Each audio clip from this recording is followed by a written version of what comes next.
在为期7天6夜的人祥之旅，终于圆满完成结束。这一次，我代表总统和内人率团访问加勒比海友邦多米尼加共和国，参加美迪纳总统及玛格丽特副总统的就职典礼。这是我就职副总统以来第一次的出访，虽然时间很短，但是深感责任重大。总结此行达成了以下几个成果：第一，实践了踏实外交的理念，以互惠互助的外交合作新模式结交朋友。这是在出访的期间，会晤了多米尼加梅迪纳总统、玛格丽特副总统及瓜地马拉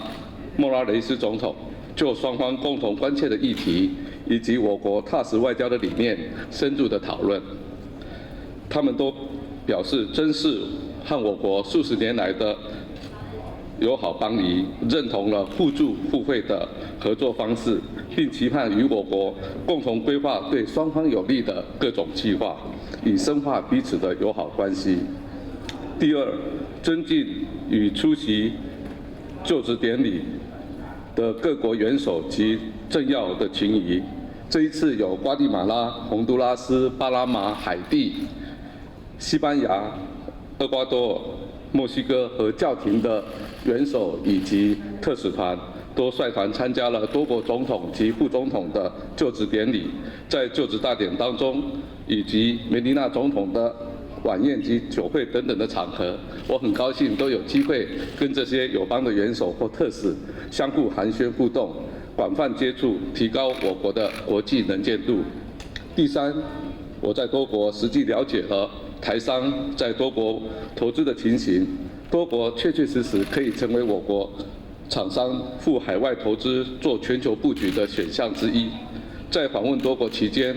我们访问了国人在多国新建的太阳能电厂，这个电厂的总发电量高达6700万瓦，成为多国重要的一个电力供应的来源，占多国电力供应来源的6%。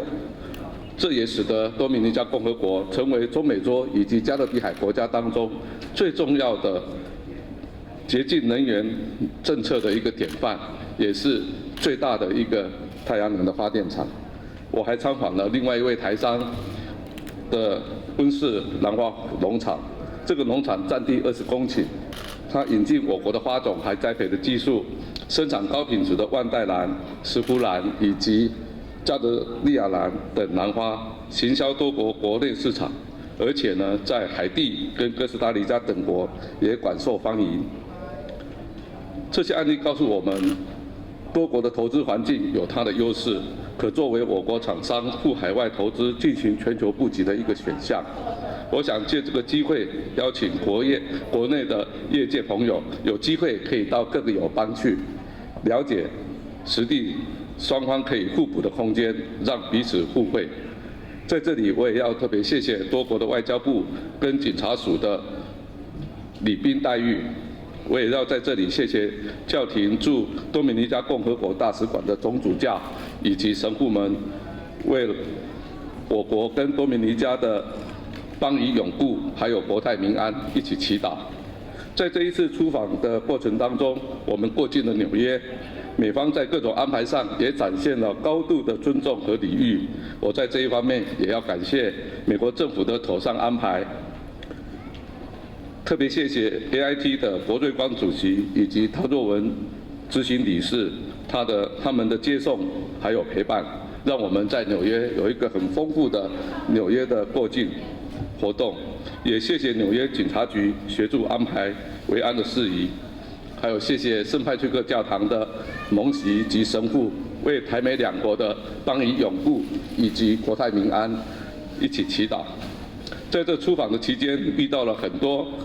旅居海外的侨胞朋友，他们不但在当地事业有成，同时很关心故乡台湾的发展。他们对台湾的爱让我深深的感动。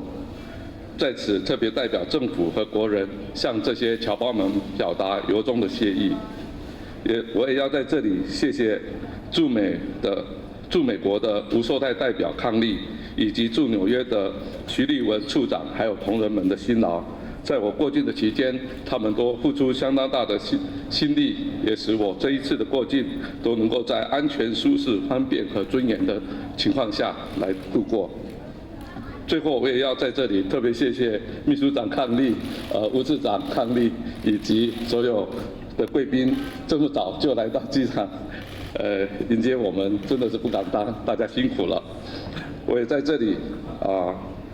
跟大家一起感谢所有参与的同仁，特别是副秘书长，还有我们的次长，还有我们所有的同仁，他们的齐心协力，这一次人祥之旅是可以成功，这是大家努力的成果。更重要的，也是中华民国所有的人民在我们的自己的工作岗位上尽了最大的努力，所以才使得全世界的人都能够看见台湾，对台湾寄予很多很多的厚望。所以在这里特别谢谢大家，也谢谢媒体女士先生这么早就来这里，实在是辛苦大家了，谢谢大家，平安。